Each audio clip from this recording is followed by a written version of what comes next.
Usually I go out on assignment carrying a notebook, but recently I left our newsroom in Times Square carrying a borrowed kayak and headed to the west side of Manhattan for a little journey to explore the Hudson River.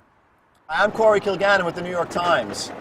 In 1609, Henry Hudson made his now famous exploration of the river we now call the Hudson. I'm going to try to replicate Henry Hudson's voyage.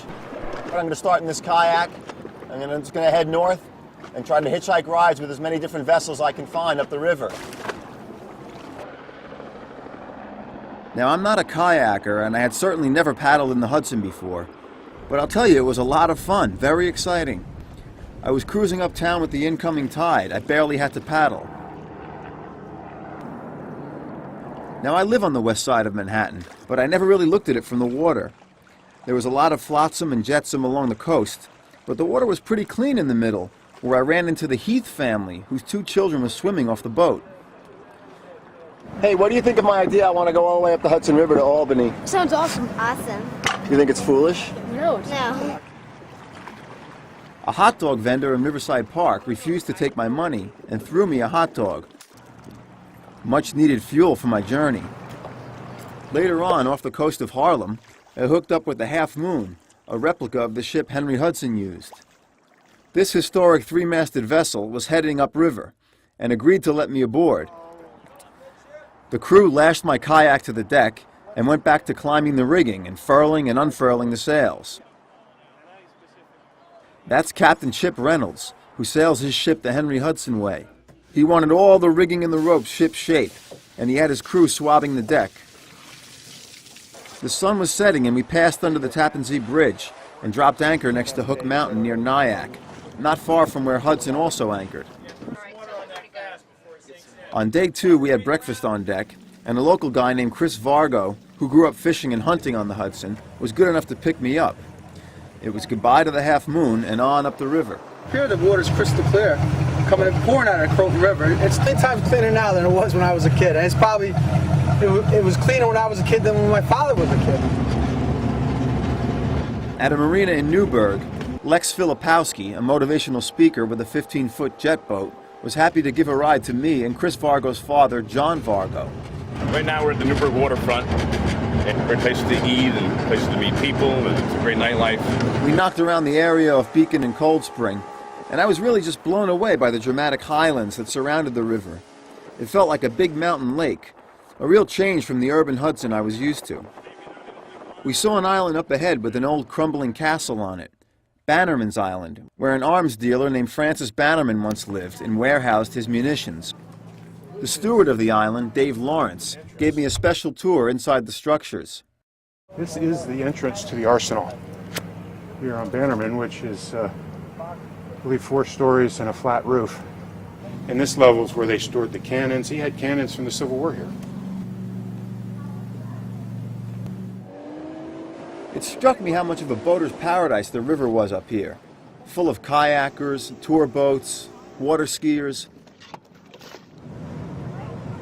We pulled up on Little Stony Point Beach, where I met 3 guys who had watched the river rebound from its polluted past. I come here like every weekend all summer long for the last 40 years.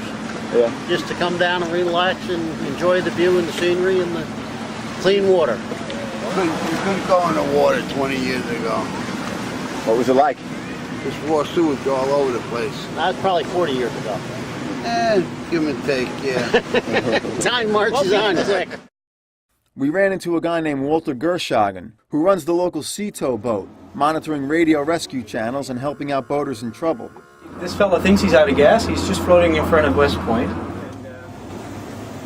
Went down here past Bannerman's Arsenal and the Newburgh Beacon Bridge. Then we turned around and said, all right, let's go back. With some gas from Walter, they were on their way. It was the end of my second day, and I worried that my supply of boat rides had dried up. But the next morning, we hit the jackpot.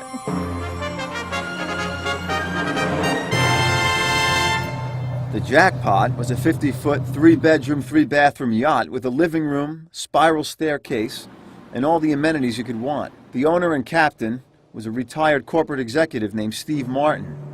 He even let me drive, and I'll tell you, those diesels packed some power, a far cry from my kayak. I got dizzy from the control panel with its sonar and radar, depth finders, and every other navigational tool you could want. So Captain Steve took the wheel up on the high deck, and we saw a river that was much more narrow and pristine. Plenty of interesting little villages, boat clubs. There were aging, neglected structures and little tucked-away beaches. This is the beauty of the Hudson. Its personality changes dramatically every few miles. At a marina in New Baltimore, we met a couple that had come up with a pretty nifty Hudson River business plan. They built a floating hot dog cart named after their dog, Rascal. What's most people's reaction when they pull up, when they see it? What an awesome idea. I can't believe you did this. How did you do this? One lady said, can you build me one? Just down the road, I met a guy named Dallas Trombley, pursuing his own dream. It started off as a big adventure, and now it's almost become like an obsession, almost an albatross. Dallas has been working for years to build a homemade raft that could take him down the river to New York City. A 25-foot paddle wheel houseboat is what I keep calling it. It's biodiesel powered. The goal the whole time has been not to use any fossil fuels. I guess just a lot of my friends are more the poets kind of people and not really engineering kind of people. This is a mixture of both, though. This is a dreamer's project. Yeah, it is. It really is. I told Dallas I was just as obsessed to make it upriver to Albany, to find where Hudson ended his journey. We stopped at Scarano Boat Builders in Albany, where Rick Scarano told us we'd have to keep going if we wanted to find the spot where Hudson found the river too shallow and called it quits 400 years ago. I imagine it was a little further north than this because the river is pretty naturally deep for a little bit yet. It turns out that spot was at what is now the Federal Dam at Troy, just north of downtown Albany. Searching for a vantage point, we finally came to a dead end and saw a faint path down to the river's edge. And there it was, the end of the navigable Hudson, both for me and 400 years ago for Henry Hudson.